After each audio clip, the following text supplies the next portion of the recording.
The concierge didn't even look up from his computer screen when I approached the desk, his voice dripping with practiced, bored indifference as he informed me that the penthouse suite I'd booked was not only unavailable, but had never actually been reserved in my name. When I insisted, he gestured toward the marble lobby with a sneer, telling me that people who looked like me usually didn't wander into hotels of this caliber unless they were here to deliver a package or clean the floors.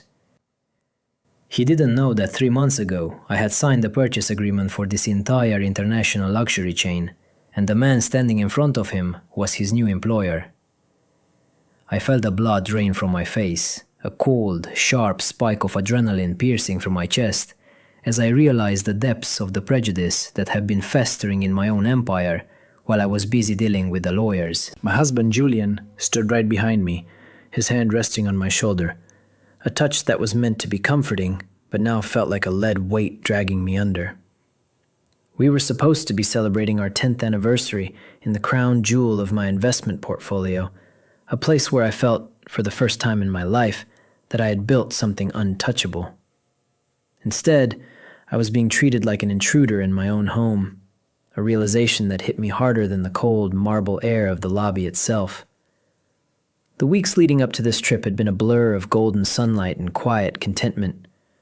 Our house in the suburbs was always filled with the scent of fresh lavender and the low hum of expensive jazz, a sanctuary Julian had meticulously curated for us. He was the perfect partner, attentive, soft-spoken, and seemingly devoted to the legacy I was building. Every morning, he would hand me my coffee, kissed my temple, and whispered that everything was perfectly managed. I was the CEO of a venture capital firm that specialized in distressed assets, and Julian was the creative force who helped me renovate and rebrand the properties I acquired. My mother-in-law, Elena, was the only shadow in this sunny landscape. She was a woman of sharp angles and sharper words, always hovering at the edges of our business dealings, asking questions that felt just a little too probing about the liquidity of our assets or the specific clauses in my power of attorney. I remember the way she would sit in our living room, her eyes scanning the bookshelves as if she were appraising the furniture for a future sale. "Business is such a fragile thing for a woman to hold on her own, Clara," she would say, her smile never quite reaching those cold, calculating eyes. "Julian has such a natural head for the details you overlook. It's a shame he isn't legally tied to the decision-making process." I used to laugh it off, secure in the knowledge that our marriage was a partnership of equals, and that my wealth was protected by ironclad prenuptial agreements. I felt invincible because I had worked for every cent, rising from a modest childhood to the heights of high-stakes real estate. The penthouse suite was meant to be the exclamation point on a decade of hard work, a symbol of everything I had claimed for myself. But as I stood at that desk, watching the concierge adjust his tie and look past me to check in a man in a rumpled suit, I felt the first real crack in the foundation of my life. Julian didn't step in. He didn't demand an apology. He simply stood there, checking his watch, his eyes darting toward the elevators with a strange, nervous intensity. He was usually the first to jump to my defense, the charming husband who could charm a vulture out of its prey. Today, he looked like a man waiting for a storm to pass, his jaw tight, his hands deep in his pockets. It was a subtle shift, one I might have dismissed if I hadn't spent my entire career learning to read the body language of people trying to hide a deficit. The concierge leaned forward, his voice lowered to a patronizing whisper. "Look, sir, I'm sure you've made a mistake with your booking app, but this isn't a hostel. If you don't step aside, I'll have to call security. We have a reputation to maintain." He glanced at Julian, then back at me, his gaze flickering with a mix of disdain and confusion. For a second, the entire lobby seemed to freeze. I looked at the gold plaque on the wall, the symbol of the brand I had fought so hard to acquire, and felt the weight of my own identity, the years of struggle, the long nights studying contracts, and the sheer audacity of being a woman in a room full of men who thought I didn't belong. I took a deep breath, the taste of the expensive lobby air suddenly turning metallic on my tongue. I knew then that the problem wasn't just the concierge. It was the atmosphere of erasure that Julian had been carefully cultivating around me for months. Every time I asked about the quarterly earnings from our recent acquisitions, Julian would distract me with a new trip or a romantic dinner. Every time I brought up updating our legal filings, Elena would show up with a new emergency that required all our attention. I hadn't wanted to see it, but the signs were everywhere. In the missing folders from my home office, in the way the accountants would look at me with pity when I entered the boardroom, and now, here, in the cold rejection of a man who didn't know he was insulting his own boss. I realized that my own husband had been systematically isolating me from the life I had built, preparing the ground for something that was about to collapse beneath my feet. I turned to look at Julian, really look at him, and saw a stranger staring back. The shift in Julian's demeanor was no longer just an occasional flicker of nerves. It had become the permanent wallpaper of our life together. In the weeks leading up to this ill-fated anniversary trip, the small, seemingly innocuous cracks began to widen. I would find my private business journals moved from my desk to the guest bedroom, or catch Julian hurriedly closing a browser tab the moment I walked into our study. When I asked him about it, he would offer that lopsided, boyish grin that used to disarm me instantly. "Just checking on the portfolio performance, darling," he'd say, pouring me a glass of wine with hands that trembled ever so slightly. "I didn't want to worry you with the tax fluctuations. You've been working so hard. You deserve a break." I wanted to believe him. I needed to. But the dissonance was growing. Elena, my mother-in-law, had started dropping by unannounced, not to see me, but to help Julian organize his paperwork. I'd walk into the house after a grueling day of meetings to find them huddled over documents in the dining room, their voices dropping into a conspiratorial silence the second I entered. If I asked what they were working on, Elena would flutter her hands dismissively. "Just wedding anniversary logistics, Clara. Don't be such a tyrant about business even in your downtime." The tone was always coated in a layer of sugary condescension that made my skin crawl. Yet I silenced my intuition, telling myself I was becoming paranoid, burnt out from the aggressive pace of my acquisitions. The first real chill struck on a Tuesday. I arrived home early to find our home safe, a heavy fireproof vault hidden behind a painting, standing slightly ajar. My heart hammered against my ribs like a trapped bird. I didn't say a word to Julian. Instead, I waited until he was in the shower. My pulse was a frantic, muffled drum in my ears as I pulled the safe door open. My fingers shook as I began to sift through the files. The property deeds were there, yes, but the signatures looked wrong. The ink felt too fresh, the stamps slightly off-center. And then I found the envelope. It was stuck behind the secondary compartment, a thick manila folder labeled with a law firm I didn't recognize. My vision tunneled. I pulled out the papers, and the room seemed to tilt on its axis. It wasn't just a simple transfer of authority. It was a power of attorney, drafted 3 months ago, granting Julian full, irrevocable control over my personal assets and the majority stake in the hotel chain I had just purchased. The signature at the bottom, my signature, was a masterful forgery. I felt a wave of nausea so potent I had to grab the edge of the desk to keep from collapsing. The world outside the window, with its perfectly manicured garden and the quiet, peaceful suburbia, suddenly felt like a stage set in a horror movie. I stood there in the silence of the walk-in closet, the paper burning in my hands. The betrayal wasn't just the theft of my assets. It was the realization that every affectionate gesture, every morning coffee, every whispered "I love you" over the last 3 months had been a calculated performance designed to lead me to this moment of total dispossession. My lungs burned as I tried to pull in air, the reality of my situation settling into my marrow. I wasn't just losing money, I was being erased.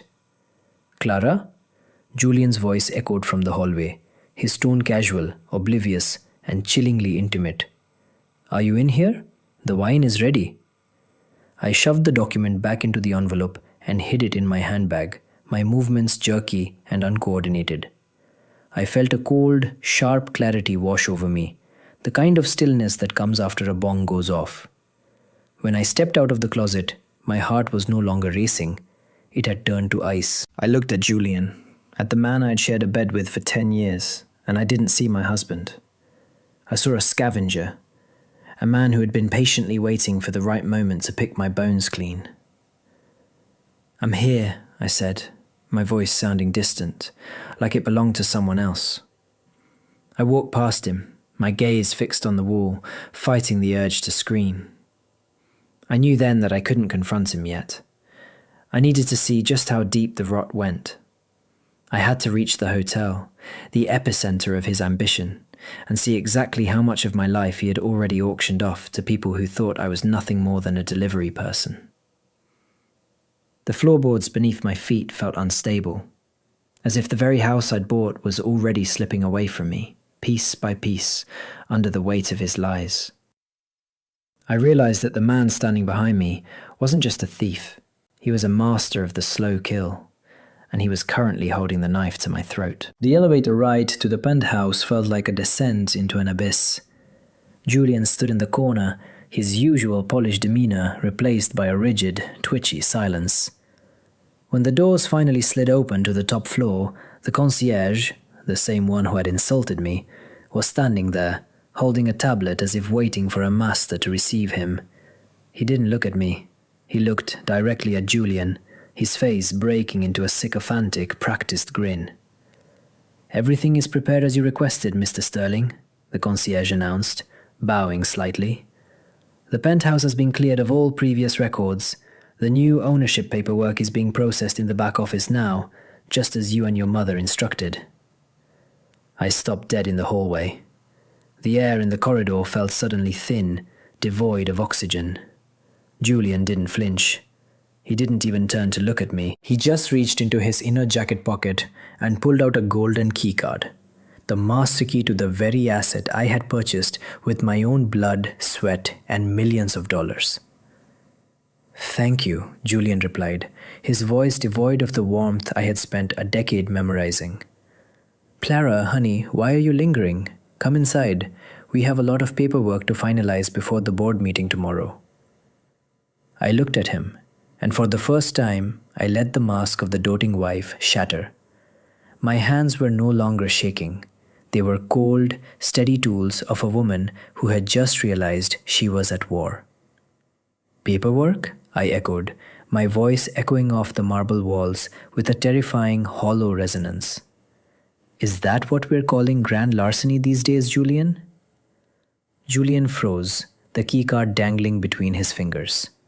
He finally turned, his eyes narrowing into slits. "Clara, don't start with your dramatic, oversensitive nonsense. We are tired, you're stressed. Let's go inside and have a drink." "Don't you dare touch me," I snapped, stepping back as he reached for my arm. I felt a surge of cold, lethal energy. I turned my attention to the concierge, who was now looking between us with a mixture of confusion and dawning dread. You work for the owner, right?" The concierge stammered. Yes, ma'am, for Mr. Sterling." "You're mistaken," I said, pulling my phone from my clutch. My movements were slow, deliberate. I had spent the last 2 hours, while Julian was in the shower, on the phone with my real legal team, the ones he didn't know about, the ones who didn't take bribes from his mother. I dialed a number and put it on speaker. "This is Clara Vance. I am the sole majority shareholder of the Vance Global portfolio. My husband, Julian Sterling, has absolutely no legal authority to alter any records, sign any deeds, or clear any suites. If he is on the premises, he is here as an unauthorized guest. Please notify security to escort him off the property immediately." The silence that followed was heavy, suffocating. Julian's face went white, then mottled with a sudden violent rage. He surged forward, dropping the facade of the charming husband entirely. "You think you can just pull that? You think your little lawyers are going to stop us?" He lunged for my phone, but I sidestepped him, my heels clicking sharply against the floor. "Us?" I repeated, a bitter, humorless laugh escaping my throat. "So it was always the two of you, wasn't it? You and your pathetic, bottom-feeding mother." "She's smarter than you'll ever be," Julian hissed, his voice cracking with desperation. "You were always too busy building your empire to realize you were sitting on a gold mine you didn't deserve. You treat everything like a project, Clara. You never loved me. You just wanted a trophy husband to decorate your life. I loved you enough to trust you with my life, I countered, my voice dropping to a dangerous, icy whisper. And that was my only mistake. But you made a bigger one, Julian. You assumed that because I was kind, I was blind. You forgot that I'm the one who taught you how to read a balance sheet. He stepped toward me again, his posture threatening, his eyes filled with a raw, jagged malice I hadn't realized was buried underneath his charm all these years. You aren't calling security, he snarled, trying to grab my wrists. You're going to sit down, you're going to sign the transfer papers, and you're going to walk away with a settlement that lets you keep your dignity. Or I'll make sure everyone in this city knows exactly how unstable you've become. I looked at him, really looked at him, and saw the small, insecure man he had always been, hiding behind my success. I didn't feel hurt anymore. I felt disgusted. The elevator dinged behind us, and I knew my security team was finally arriving. I didn't need to fight him. I just needed to hold the line for 10 more seconds. You really should have checked the security logs for this floor before you arrived, Julian, I said, a faint cold smile touching my lips. I saw the movement on the server hours ago. You didn't just walk into a negotiation. You walked into a trap. The elevator door slid open with a synchronized mechanical hiss, but it wasn't my security team that stepped out. It was Elena, my mother-in-law, draped in designer silk and smelling of expensive, cloying perfume. She looked at the scene, Julian's hand halfway to my wrist, my phone held high like a shield, and the concierge trembling in the corner. And her face didn't register shock. It registered annoyance. "Julian, you clumsy fool," she sighed, checking her diamond-encrusted watch. "I told you to handle the paperwork in the office, not to make a scene in the lobby. Do you have any idea how much noise this is making?" I stared at her, the sheer gall of the woman staggering me. "Noise?" I whispered. Is that what you call corporate fraud, Elena? A little bit of noise? Elena stepped forward, her eyes flashing with a predatory, cold intelligence. She looked at me not as a daughter-in-law, but as a faulty machine she was finally replacing. "Oh, Clara, spare us the moral posturing. We've been running your life for months. Did you really think you were managing those deals? Every acquisition you spearheaded was scouted by us. Every contract you signed was vetted by lawyers on our payroll. You were just a face, dear, the pretty, marketable face of a company that actually belongs to the Sterling estate." Julian gained a surge of confidence from her presence, drawing himself up to his full height. He smoothed his tie, his earlier panic replaced by a sneering entitlement. "She's right, Clara. You're a legacy builder, not a business owner. You don't have the stomach for the dirty work. We've already offloaded 3 of your secondary assets to offshore accounts this morning. By the time you get your real lawyers in here, the money will be long gone." I felt the blood hum in my veins. My heart rate slowed to a rhythmic, focused thud. "You offloaded the assets?" I asked, my voice dangerously calm. "Are you talking about the warehouses in the industrial district?" Julian laughed, a sharp, barking sound. "Yes, the warehouses. We sold the deed to a shell company for pennies on the dollar, which we then redirected. It's untraceable, Clara." I allowed myself a small, genuinely amused smile. "Julian, you really are a predictable amateur. Those warehouses aren't assets. They're environmental liabilities. I purchased them specifically to hold the toxic waste cleanup contracts for the city. They come with a 10-year non-transferable government obligation. If you sold those deeds, you didn't just move assets. You just signed your own confession to the Federal Trade Commission and the EPA for illegal disposal and tax evasion." The air in the lobby shifted instantly. Elena's hand flew to her throat, her composure finally fracturing. She looked at Julian, her eyes wide with a sudden dawning terror. "Julian, tell me you didn't touch those contracts." Julian blinked, his bravado crumbling. I just signed the transfer. The lawyers said, "The lawyers you hired?"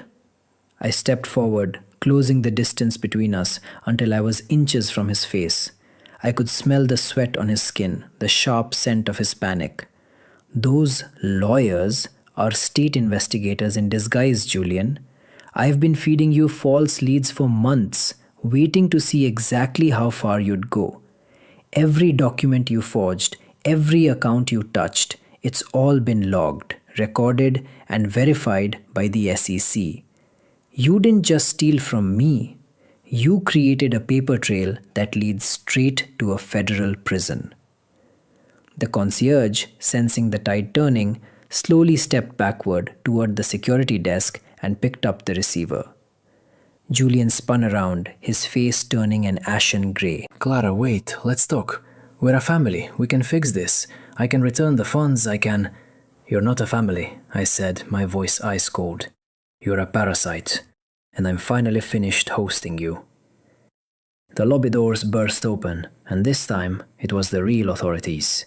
Two men in dark suits, badges flashing silver in the bright recessed lighting, strode toward us. My security detail followed close behind, blocking the exits. Elena started to tremble, her sophisticated veneer dissolving into a frantic, high-pitched plea. "This is a misunderstanding. My son has been misled by her." She pointed a shaking finger at me, but the lead investigator didn't even glance her way. He held up a thick file, the same one Julian had been so eager to manage. "Julian Sterling?" the agent asked, his tone flat and official. "You're under arrest for grand larceny, forgery, and federal wire fraud. Elena Sterling, you're coming with us for questioning regarding the laundering of corporate assets." I watched as they moved in, the handcuffs clicking shut with a sound that felt like the most beautiful music I had ever heard. Julian didn't fight. He looked like a deflated balloon, his eyes meeting mine one last time, not with anger, but with a pathetic, hollow confusion. He still couldn't understand how the woman who made his coffee every morning had orchestrated his total ruin. As they led him toward the elevators, Elena tried to scream, a shrill, undignified sound that bounced off the marble walls, but she was quickly hushed by an officer. I stood in the middle of the lobby, surrounded by the remnants of the life I had fought to protect, feeling the silence settle back over the space.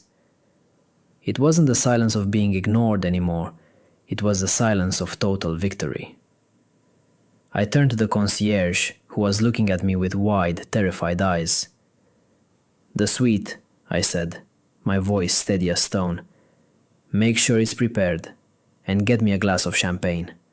It's been a very, very long day." The transformation didn't happen in a single moment of triumph. It solidified in the quiet, sterile room of my office 2 days later. As I sat at my mahogany desk, the very heart of the empire they had tried to steal, I felt a strange, detached peace. The files spread out before me weren't just business documents anymore. They were evidence. I wasn't just a CEO, I was a surgeon, and I had successfully excised a malignancy. My lawyers were already drafting the final paperwork for the corporate restructuring, ensuring that not only were Julian and Elena barred from every subsidiary I owned, but they were also being sued for every penny they had personally accumulated over the last decade.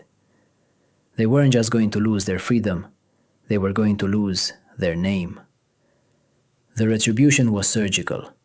By the end of the week, the news of the Sterling family's downfall was plastered across every financial journal in the city. The charges were ironclad: wire fraud, embezzlement, and a litany of financial crimes that left no room for legal loopholes. I watched the coverage on my monitors with a cool, detached satisfaction. I didn't feel the need to gloat or visit them in holding. Their misery was enough. I had shifted from the woman who sought validation through a perfect marriage to a woman who recognized her own strength as the only validation she ever needed. I was no longer the victim of their greed. I was the architect of their silence. Months passed, and the world grew quieter, though the air felt cleaner. The house in the suburbs, once a gilded cage, had been sold, and I had moved into a sprawling, light-filled penthouse in the city, the one I had truly built for myself. The scent of lavender remained, but it was no longer masking the decay of a dying relationship. It was just the scent of my home, a place of peace and absolute ownership. I found myself reconnecting with friends I had pushed away, reclaiming parts of my identity that had been suppressed by Elena's constant, nagging presence and Julian's performative affection. I started waking up at dawn, not to manage a husband's ego, but to manage my own future. I remember standing on my balcony one morning, watching the sunrise paint the skyline in shades of gold and violet. I held a cup of coffee, the steam curling into the cool, morning air. It was the same ritual I had once shared with Julian, but the silence wasn't heavy anymore. It was liberating.